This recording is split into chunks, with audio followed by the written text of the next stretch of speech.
অসমীয়াত এষাৰ কথা আছে, কথাতে বঁটা পায়, কথাতে গতা যায়।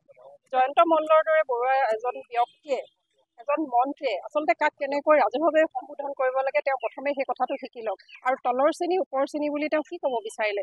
সংবিধানৰ মতে আমি যিসকল ভাৰতীয় লোক একেখন সংবিধানৰ তলত, এখন জাতীয় পতাকাৰ তলত যিহেতু আমি বসবাস কৰিছোঁ, ইয়াত বৰ্ণ বৈষম্যৰ দৰে তেওঁ যি এক তুলুঙা মন্তব্য কৰিলে তাৰ বাবে তেওঁ ৰাজহুৱাভাৱে ক্ষমা খোজক। যাৰ বাবে আজি কৰ্তব্যৰত শিৱসাগৰৰ প্ৰতিজন সাংবাদিকে নিজৰ কৰ্তব্য বাদ দি আজি শিৱসাগৰ আয়ুক্ত কাৰ্যালয়ৰ সন্মুখত আমি এনেকৈ বহি পৰিছোঁ। তেওঁ যেতিয়ালৈকে ক্ষমা নোখোজে এই কথাৰ বিৰোধিতা আমি কৰি যাম। আৰু এটা কথা সকীয়াই দিব বিচাৰিছোঁ, অনাগত দিনত যাতে তেওঁৰ লগতে আৰু কোনো ব্যক্তিয়ে এই যিসকল সাংবাদিক, আমাৰ দৰে যথেষ্ট সাংবাদিক কষ্ট কৰি গোটেই জীৱনটো পোহপাল দি আছে, অসমখনত যথেষ্ট লোক আছে, আৰু এই মফচলীয়া সাংবাদিকখিনিক তেনেকৈ আচলতে কথা ক'বলৈ বা অপমান কৰিবলৈ তেওঁৰ কোনো ধৰণৰ অধিকাৰ নাই। তেওঁ হ'ব পাৰে মন্ত্ৰী, ৰাইজে পাতি দিছে, ৰাইজেই ভাঙি পেলাব।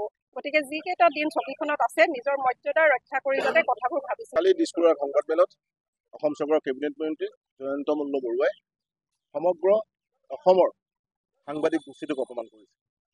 তেওঁ সংবাদমেলত এজন সাংবাদিকক তলৰ শ্ৰেণীৰ মানুহ বুলি উল্লেখ কৰাৰ লগে লগে তেওঁ সমগ্ৰ সাংবাদিক গোষ্ঠীটোক তেওঁ তলৰ শ্ৰেণীটো অভিহিত কৰিছে।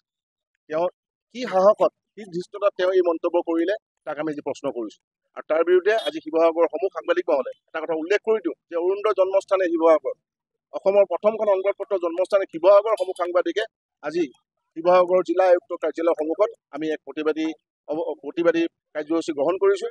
আৰু আমি ইয়াৰ দ্বাৰাই এটা কথা স্পষ্টকে অসম চৰকাৰৰ কেবিনেট মন্ত্ৰী জয়ন্ত মল্ল বৰুৱাক কৈ দিব বিচাৰিছোঁ যে সাংবাদিকৰ বাৰে বাৰে কৰা অপমান কিন্তু আমি সহ্য নকৰোঁ। আৰু ইয়াৰ বাবে আমি অসম চৰকাৰৰ এখন স্মাৰকপত্ৰ প্ৰদান কৰিছোঁ। আৰু উক্ত স্মাৰকপত্ৰত জয়ন্ত মল্ল বৰুৱাক আমি সমগ্ৰ অসমৰ সাংবাদিক গোষ্ঠীৰ আগত ৰাজহুৱা ক্ষমা প্ৰাৰ্থনাৰ দাবী জনাইছোঁ।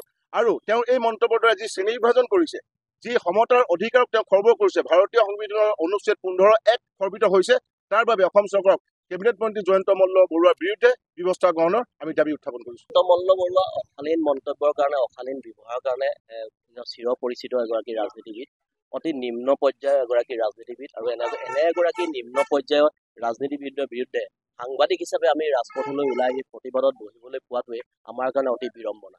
আমি আশা কৰিম নলবাৰীবাসীয়ে এনেধৰণৰ নিম্ন পৰ্যায়ৰ ৰাজনীতিবিদক ভৱিষ্যতৰ দিনত আৰু কেতিয়াও নলবাৰীৰ বাহিৰলৈ ওলাই অহাৰ সুবিধা প্ৰদান নকৰিব।